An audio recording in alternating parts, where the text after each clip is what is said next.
ஆமென். அல்லேலூயா.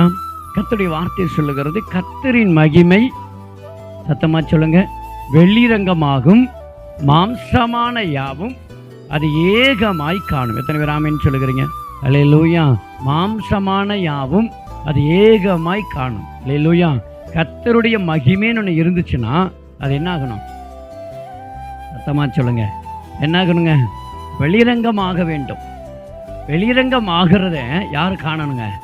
மாம்சமான யாவும், மனுஷர்கள் அத்தனை பேரும் அந்த மகிமையை என்ன செய்யணுங்க? காண வேண்டும். அல்லேலூயா. இன்னைக்கு அப்படித்தான் நம்ம ஜெபம் பண்ண போகிறோம். ஆண்டவரே உடைய மகிமையை வெளிரங்கமாக்குங்க. சும்மா இருக்கக்கூடாது. மகிமை என்றால் என்ன செய்யணுங்க?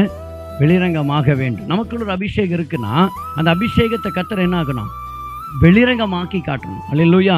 ஆண்டவரே உம்முடைய மகிமையை என்ன செய்யுங்க? வெளிரங்கமாக்குங்க, வெளிரங்கமாக்குங்க. ஆண்டவரே மனுஷர்கள் பக்கத்தில் எல்லாரும் உம்முடைய மகிமையை என்ன செய்யணுங்க? காணப்பட வேண்டும்.